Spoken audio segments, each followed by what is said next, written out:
The first meeting is really a get-to-know-you meeting. We're going to sit down. Typically the meeting will last about an hour. We're having a conversation. My job is to ask them some questions about where they are, what some of their goals are, what some of the key objectives they have in meeting with me, where they are to this point, and really what brought them in to see me.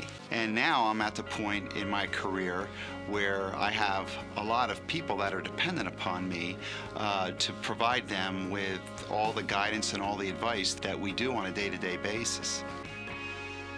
You spend your working years trying to build up your assets, trying to build up pension credits at your job, trying to grow your nest egg so that you can one day retire when you can't work or don't want to work anymore. And that's a period followed by phase two, which is retirement. And your priorities in these two phases are very different, but many times we see people don't make that shift and they still act like they're in phase one when they really should be acting like they're in phase two. We're going to talk to you about what we commonly refer to as the second half of the game.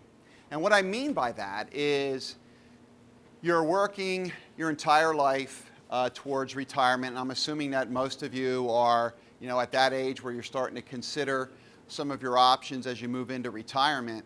And as you do that, you're moving from what we call the accumulation phase of your life, where you're accumulating your assets. Maybe you're participating in your company's 401k, maybe you're contributing to an IRA account or a Roth IRA account or some type of retirement vehicle.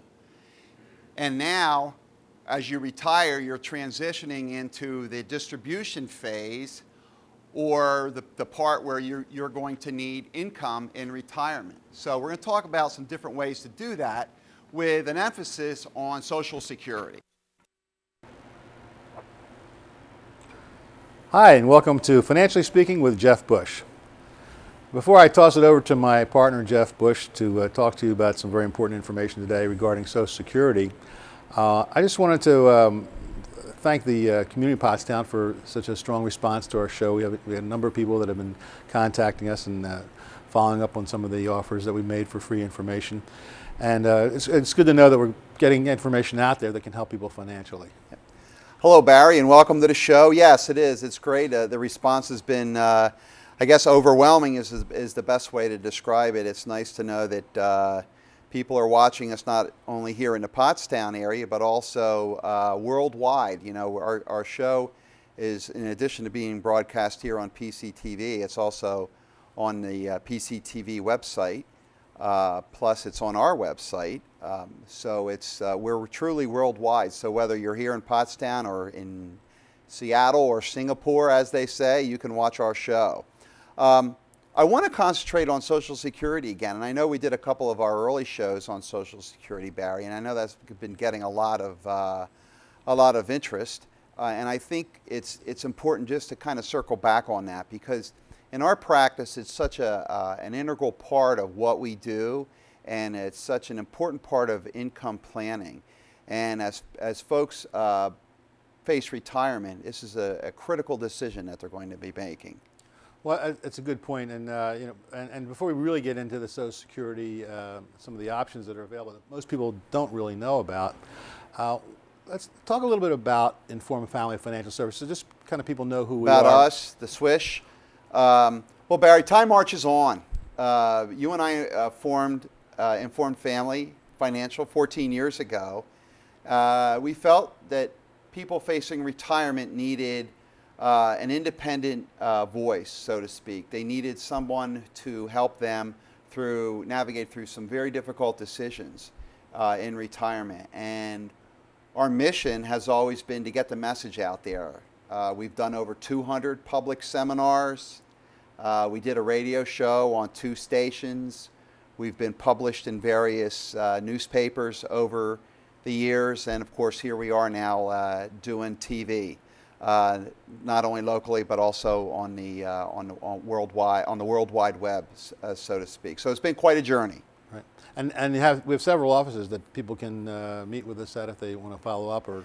Yeah, we've got 2 offices, 2 main offices. We have our main office, of course, is in Norristown. It's actually in Trooper, 2570 Boulevard of the Generals. I think we'll put our address up on the screen.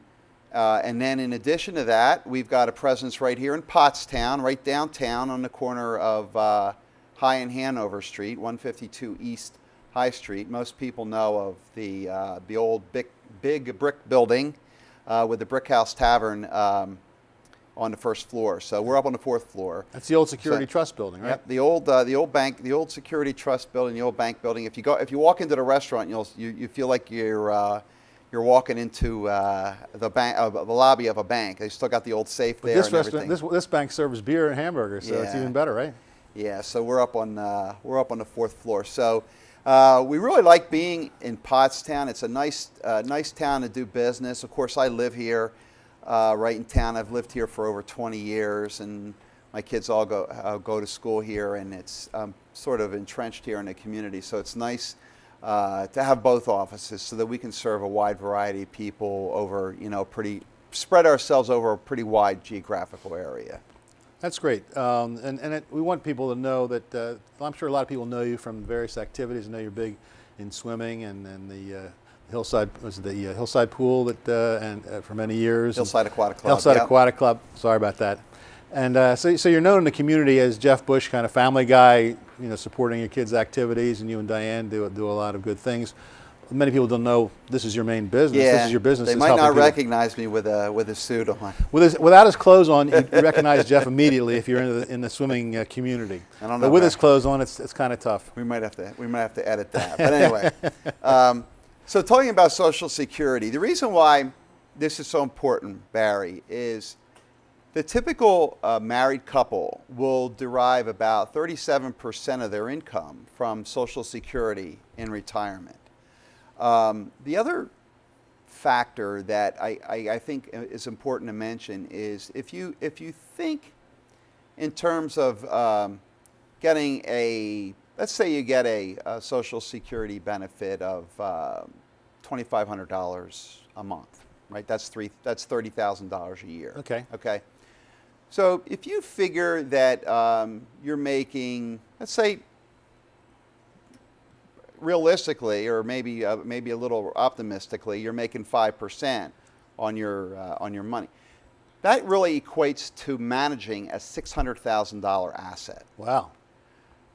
Most people don't look at it that way. They look at it as it's entitlement. This is something I worked for all my life. I've paid into. Now I want to get my money out of it, that's all true. But we try to look at it a little bit from a slightly different angle, and that is that we're really managing a significant asset, and it's an asset that's going to be providing you income for the rest of your life. And if you're married, we're providing you with income for the rest of 2 lives. So it's really an important resource in retirement, to say the least. And it's interesting, there's a certain psychology that I've noticed over the years with people making this decision. As you say, it's an important decision. It's an incredibly valuable asset. But many people say, well, it's like free, in their mind, it's like free money. It's free money. It's just sitting over there. And that's a very, very short-sighted way to look at things, because yes, the money is sitting over there, and yes, you can start taking it. But you're gonna find that over time, if you have a normal life expectancy or a longer than normal life expectancy, the dividends that Social Security will pay you, without risk to principal, without risk of losing your shirt, are phenomenal. Right. Well, that's true. The other thing that it's important to mention here is that, like any other government program, they make the Social Security system so complex and hard to understand. So one of our goals is to break it down and make it easy, or make it easier to understand. So that's one of the things that we really stress in our workshop. If you really break it down, there's just a couple fundamental things that you really need to know, and we can really help you make an informed decision. Well, wouldn't most people say, well, I'll just talk to Social Security. They'll tell me the best way to do this. Yeah. Well, the reality of it is they can't. They can't tell you. They can't give you advice. they can tell you what will happen under certain scenarios. But there's 81 different, for a married couple, there's 81 different combinations of taking Wow. Social Security, 81. So you can imagine it's somewhat overwhelming and confusing, and a lot of people make the wrong decision. The other thing that you have to be mindful of, it's not like you stop working, you take Social Security, or you reach a certain age and you take Social Security. We have to look at Social Security in the overall scheme of things, in the overall financial plan, and make an intelligent decision on Social Security based on all the other factors that you're facing in retirement. So it sounds like what you're saying is figure out what your income needs are in retirement, factor in inflation, that's most people would agree is certainly going to be there, and then think about your potential longevity and do all that analysis of the 81 different ways to do it. I can see why people's heads are spinning. It is. It's somewhat confusing. Now, one thing I'll mention right now is that we'll offer a free report to anybody who's watching us today. We can. No, you say a free report. Do you mean a? I mean a customized report based on your age, your earnings. All we need is a Social Security statement.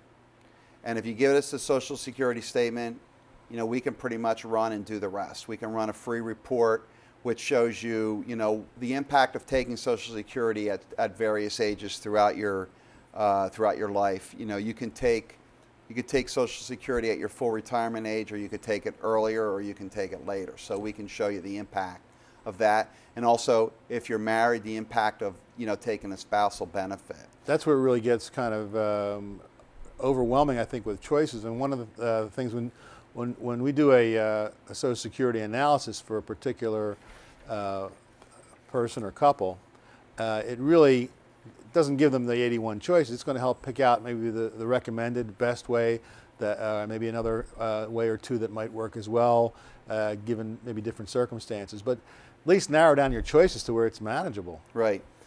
Yeah. So we're going to see if we can get a slide up on the screen of ways that you can contact us. So you can either send me an email or give us a call. I think the email address is info@informedfamily.com. And then, of course, our phone number is right there up on the screen, 610-630-4495. So give us a call, send us an email, and we'll get you a free report. The other thing that I want to mention, Barry, is that people aren't getting their Social Security reports in the mail anymore. It used to be you got a statement in the mail every year, sometime around your birthday.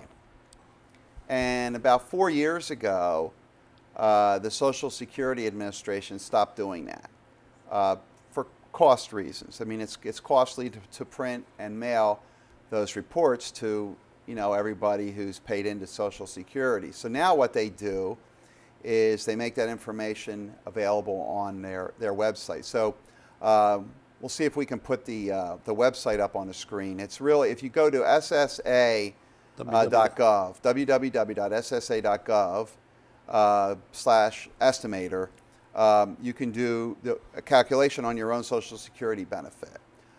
That's really the report that we need, or the statement that we need, so we can turn around and do our report. And you'll want to do that too. You want to verify your earnings history. Well, it's the government. How could there be anything wrong in the report? You mean there are mistakes made? Occasionally, we have found mistakes on that report. So I came across one looking, and there was like 3 years of earnings missing, and I asked the guy, I said, "What? Were you out of work for those 3 years?" No. So we had to backtrack it. The company that he worked for was bought by another company, and they were bought by another company. Somehow, in the course of his career, 3 years got lost, and we were able to help him track it down and figure out, find out. And that made a huge difference in this, because that was some of his highest earning years. It will make a big difference, because when they do the calculation of your Social Security benefit, they're averaging the 35 years of earnings, and if you've got zeros in there, those zeros are factored in. So I can imagine where that would make a huge difference.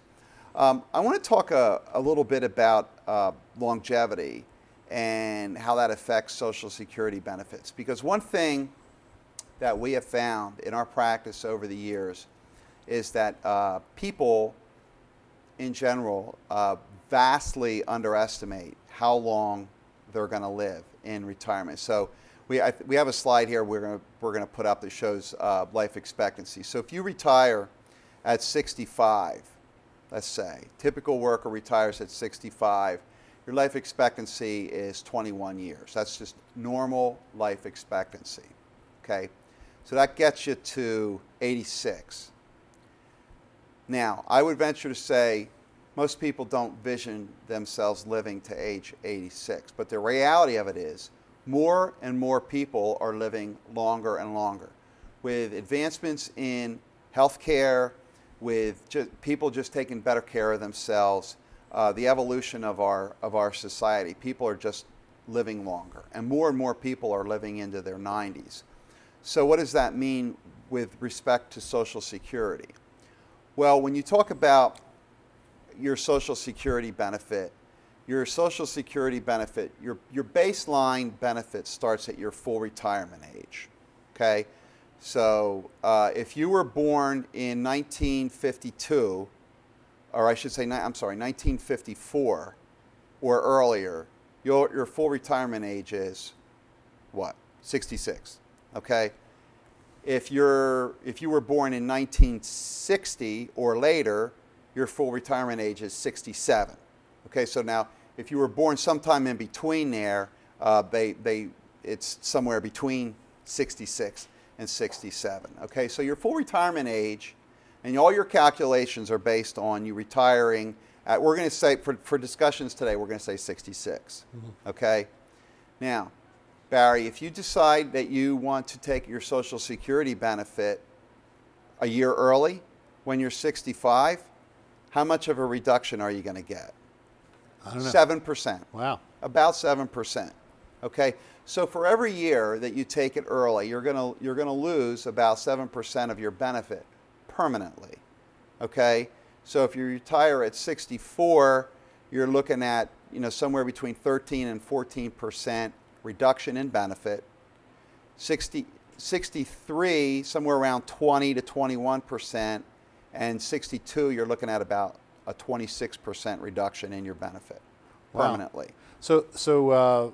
So conversely, if you take it at your full retirement age and you get what's called your full Social Security benefit, you've increased your lifetime income by what, about probably about 30% altogether. Yeah, that's right, because you're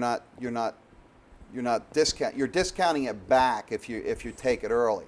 Now, the opposite is also true. Okay, so you don't have to take it when you're 66. If you wait until you're 67, you get about 8% more. Wow. Okay, and your benefit goes up about 8% per year, every year until you're 70. When you're 70, you have to start taking it. It's kind of like maybe it's analogous to this, that a young person graduates high school and they read, if you graduate from a 4-year college, in your lifetime you're going to earn $200,000 a year more than the average person who just graduates high school.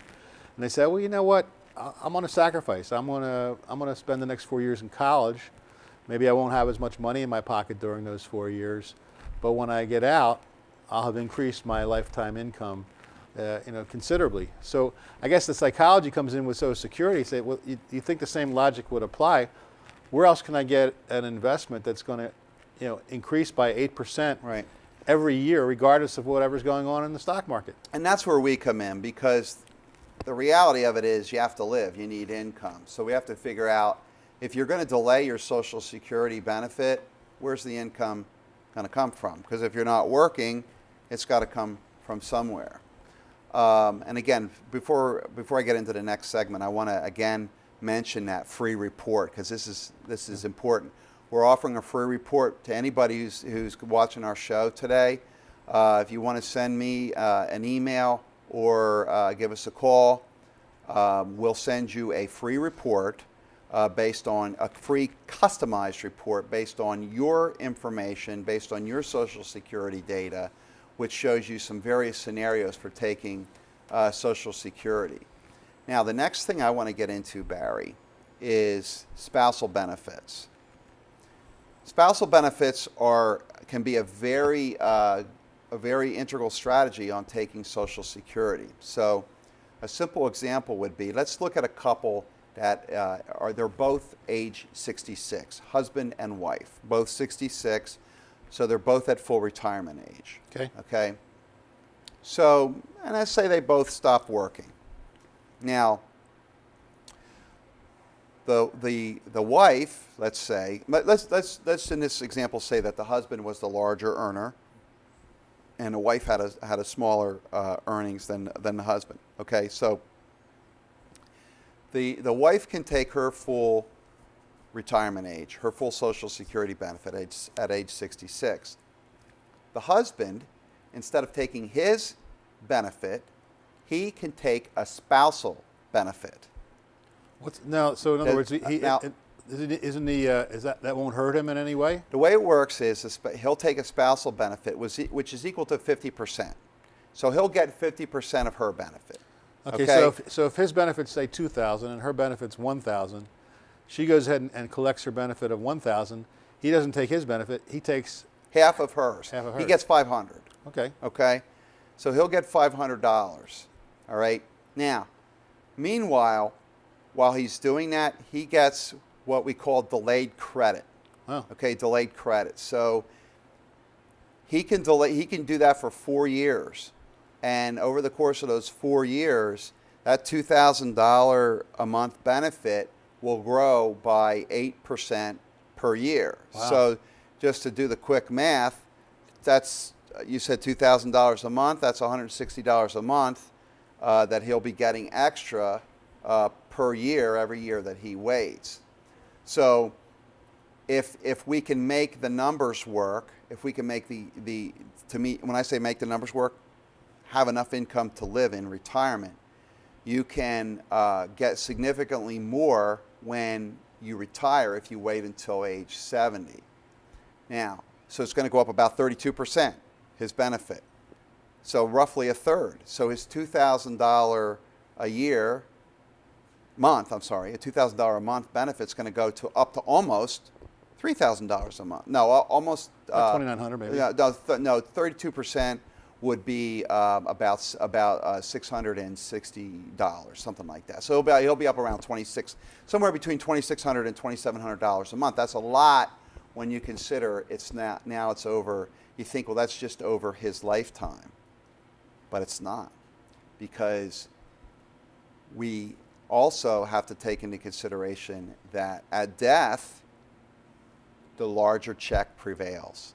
Okay, so if her base rate is $1,000 and his base rate is $2,000 upon death, so let's say the husband dies first.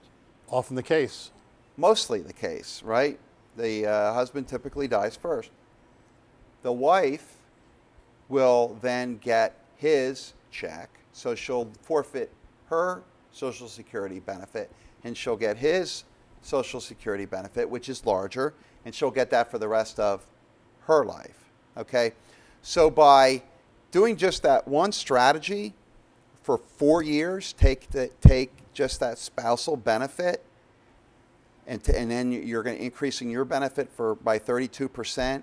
You're extrapolating that benefit over both lifetimes. Okay, so if you're 66, earlier we showed the life expectancy chart. We're looking at about 21 years for the life expectancy of a 66-year-old. So at age 70, we're looking at life expectancy somewhere in a range of about 17 years. So a couple closing thoughts, Barry. Every day, 10,000 baby boomers in this country retire. Every day. And that's going to that phenomenon is going to continue for the next 17 years. Okay, so we have somewhat of a retirement crisis on our hands, because the vast majority of those people are not ready to retire. They're not ready to face the basic retirement and health care needs, okay? Now, what we have up on a screen here, a couple of upcoming workshops. We preach to the masses on this. So in the next month, we do this every month. We go out and we do workshops on Social Security. Some of the concepts we're talking about here today and much, much more we put into a public forum, okay? But over the next 17 years, we're going to have some of a retirement crisis on our hands because we're going to have all these people retiring, okay? So if we think in terms of accumulation, okay, so while you're working, you're accumulating assets. You should take advantage of all the tools that are available to you. So we have an IRA, a Roth IRA. If you're working for a corporation, typically they have a 401k plan. If you're working in the private sector, or I should say in the public sector, you have a 403b. Some vehicle to retire, or you just go out and buy an old-fashioned annuity and you're using that as a vehicle to accumulate assets. It's extremely important because when you go to retire, you can't just depend on this Social Security. It's only going to give, typically it's going to give the average worker about a third of their income in retirement. Okay, so I guess the closing theme here is that you have to take control of your own destiny. So in addition to getting the Social Security benefit, which you're entitled to, you have to shape your own destiny with some investments that are going to work for you in retirement as well. And that's basically what you do, is build that model, engineer that system. Yeah. Retirement today is a lot different than retirement was 30 years ago. If we looked at the makeup of retirement 30 years ago, the vast majority of retirement came from either a pension or Social Security. Now, the vast majority of retirement comes from, you have your Social Security benefit, and the rest of it is coming from self-directed assets, your own nest egg. So that's, we want to pursue this on another show, but for today, we wanted to, I guess, hit the basic message of how important Social Security is to an overall plan. So on that note, we're going to sign off here on PCTV, and thanks for another show, Barry. It's been wonderful sitting here talking about all these important things, and hopefully we can come back on another day and pick up where we left off. You bet. See you next time.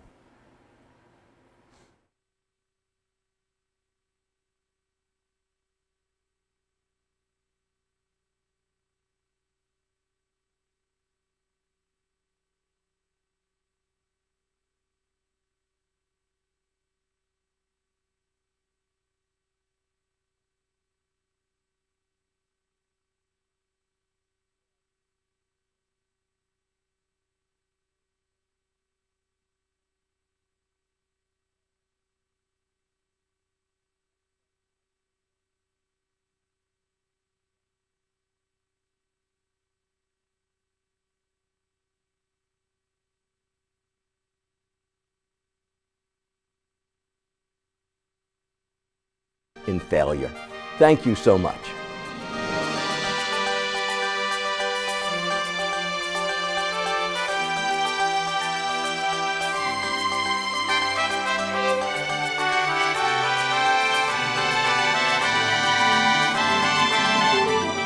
People with disabilities may request a transcript of this program by calling area code 717-787-5166.